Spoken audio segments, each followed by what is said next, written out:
So today we're going to be talking about toxic positivity, and this is a topic that many people in the spiritual world aren't necessarily fully aware of. Positivity has its time and its place. Optimism is important, but there is a point at which it starts becoming really unhealthy, and I think this is really important to discuss. Yeah, definitely.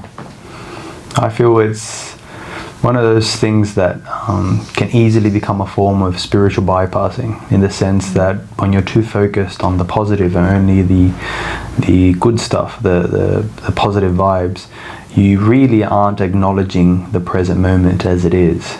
You're not taking into account the other half of what would be labeled as negative or low vibration or whatever you want. So in a way, you're missing out on a huge side of life that's important for our growth. Yeah, like actively facing and acknowledging it. I feel that is important, to not get stuck in this whole idea that only high vibration is spiritual, only the ascending path is spiritual. This whole good vibes only is the best way of living life. That doesn't acknowledge the truth of reality. It's just kind of glossing over it. I think the biggest issue with toxic positivity is that you're constantly judging the world. You're judging the world as either good or bad. This is high vibe and this is low vibe.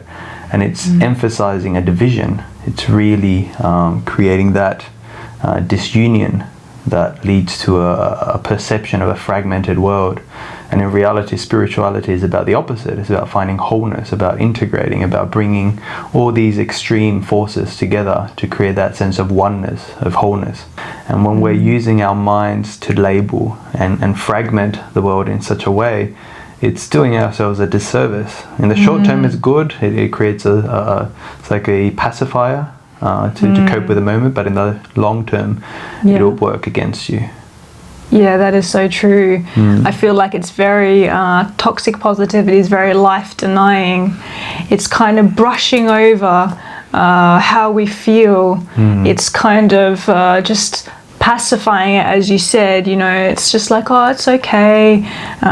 You'll think happy thoughts and just raise your vibration, and then you'll attract to you positive things. And that sounds wise and it sounds spiritual in some ways, but really it's, in the long term, it's not acknowledging our woundedness. It's not acknowledging the truth of the moment. It's not honoring and showing interest in our shadow that is trying to gain attention, our wounded child that is trying to reach out for help and crying out for our love. And I just feel like the solution to this is really to hold space for ourselves. Like positivity, like forcibly being positive about things is not the answer. You need to acknowledge the moment. You need to validate the moment as it is. Whether it's good, it's bad, it's heavy feelings, it's uncomfortable feelings, as well as it's good feelings, it's positive joy, bliss, love. All these things need to be held and experienced. Yeah, I agree. Experience it more fully, like with more openness. That's what this is all about. Yeah, it's like being a mother or father of your pain, of your issues, your suffering, your fears, your insecurities. I just feel like this is an important topic for us to really come to terms with in the spiritual world. Because it looks spiritual on the outside, but then it starts when you start looking deeper, and the more harmful mindset it can create. You start realizing that it is, in fact, full of shortcomings. Yeah, that's it. So if you appreciated this video, feel free to like and share it with someone who you think might appreciate it. Or comment on the comments as well. Let us know what experience you've had among your friends, among the spiritual communities you belong to, on the internet. All these places are full of a lot of this toxic positivity that I'm sure you'll have many stories to share. Yeah.